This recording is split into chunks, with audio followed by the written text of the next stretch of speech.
Jay just walked you guys all the way through that up to the summit, and I'm going to take you right back down to base camp and do that one more time. And I got a feeling Greg's going to do the same thing. So hopefully you brought your hiking boots this morning. So back to base camp, just want to bring everyone up to date, kind of get you up to speed. I know if you've been in men's meeting, we've been updating you a little bit regular on this, but as a whole church, we haven't got a chance to talk about it. So just to let you know where we're at on that, and I guess I'll start off by saying that I do not believe that this is what the Founding Fathers had in mind when they fought for private property ownership, because I'll tell you what, the officials don't think that you really own this. And so, the unofficials, I like to call them. But there's been a lot of people that we've had to go to just in getting this site plan reviewed and approved, a number of different places. Been a little bit tedious. Everybody has their hand out, of course. You got to pay them something before you can get to the next step. But at this point, we're very close. Like Pastor mentioned, we have the meeting with the Planning Commission this Wednesday evening where they actually go ahead and review this site plan, which has been completed now. It's still out to the County Drain Commissioner to get his stamp of approval on our plans to how we're going to drain the property off, as well as MDOT still looking it over as far as our entrance here off of the state highway. So there's a couple things that still might change just a little bit. But pray with me, if you would, that Wednesday night as I go before that Planning Commission, they'll have some questions and things, but hopefully that all goes well. We'll pray that it goes well, and they're satisfied with that drawing, and we can go ahead and move on to the next step of this process. So it's kind of a two-phase process here to get to the point where we can actually start getting some official estimates and things. So the next piece to the puzzle here would be to actually complete blueprints of what the building is going to actually look like, how it's going to be constructed, and all those types of things. Anticipate that'll probably take several more months to work through that with the architect, get everybody on board with that. And Lord willing, by the end of the year, we'll actually be applying for a building permit, at which point then we can go ahead and proceed with getting official estimates and get this project moving forward. So Lord willing, I guess the anticipation would be at that point in time, obviously you're kind of getting into winter months and the ground is frozen. So we kind of have till the spring to go ahead and keep raising some funds and getting ready to get this thing actually like shovels in the ground. So we would like to see some excavation happen come this spring. And that's the goal for right now, if everything kind of goes ahead and moves forward as I think it should, which it hasn't to this point. It's been all summer long working on just the site plan alone. Been tedious. Pastor Jay's not lying. My wife has been heavily involved with that. Just right off the get-go, I kind of bumped into somebody there in the city that didn't care for me as a man, I guess. I don't know. So I sicked my wife on her, actually set her up, and you guys have probably heard the story, but she's been very valuable as far as contacting all the city officials and filling out the paperwork and getting things turned in, and so that's going pretty well now. So anyways, once we get on to the next step here, Camp 1 we're getting to, we'll start with, and obviously I want to just point this out, the reason why we wouldn't start with a building, and Pastor Jay talked about this as well, because you might think, well, if we're going to spend $1.5 million up front, why not start with a building? Well, that's because we don't have enough parking as it is, and as that building goes up, it's going to go from here all the way back to the back of the parking lot that we have now. If you look at that site plan, you can kind of see that.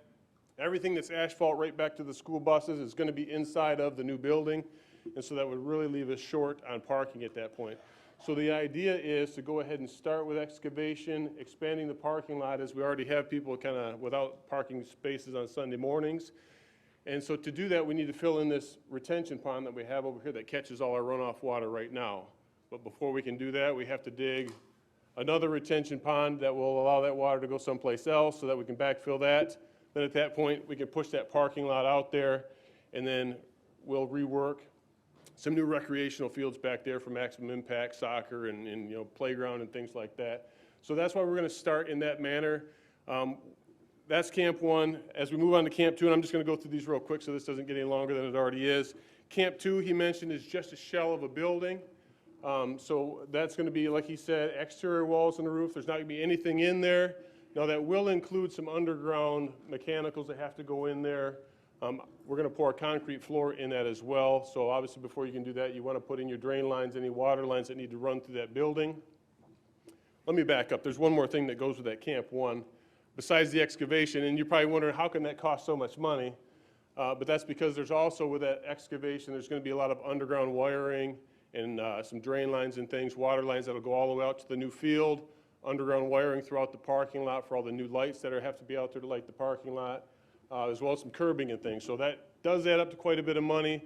as he mentioned, if we can get through that, if the Lord would shrink some of those numbers down, as he's done already just with the architect, saved us well over $100,000 there, and so we'll pray that he does that. As we move to Camp 2, maybe that will allow us a little extra money to do more than just shell that thing in. But the idea for now is to have it shelled in, have some underground plumbing and drain lines in there, and a concrete floor. So if we had to, if it was a summer day and we wanted to set up some tables in there and do what we're doing this morning, we could at least utilize it in that manner, or probably many other things that we could find to do there. So it's up and usable. If we did happen to get there with a little extra cash still on hand, then maybe we'd go ahead and hire an electrician to go ahead and maybe run some lights through there so the thing is lit, or maybe start with the HVAC so we can keep that building heated and maybe use it for recess in the wintertime or something of that nature. At any rate, once we move on to Camp 3, that is what Pastor Jay was talking. We might be able to put some sweat equity into that. There's still going to be some costs. We want to obviously hire professionals to do some things that are kind of outside of our wheelhouse. So the electricians will still come in, but we could piecemeal that out a little bit. We could do the nurseries and bathroom, have the electricians come in, wire that, come in and plumb that, maybe put the heating in there, and then finish off those rooms before we ever stepped into the gymnasium. So we can kind of make that a little more bite-sized pieces, where as a church, we can save up some money and move forward with just a small portion of that project. And then when it comes down to some things, maybe like framing of the walls, maybe there's some guys here that would like to volunteer or something like that we could do ourselves. Or possibly when it comes to the painting, maybe hanging some drywall. We'll see where we're at and how the Lord blesses. Obviously, we can use professionals. Things get done quicker, a little neater. They look a little cleaner. But we'll do what we got to do, right? So we're kind of a church full of do-it-yourselfers, I have a hunch. So we'll find a way to get through that. And so that's kind of it in a nutshell. As we climb up that mountain, that's what we're looking at doing. I just want to wrap up before Greg comes up here and just say that really I just want to ask the church, look at it like this, and this is how I'm kind of looking at it myself.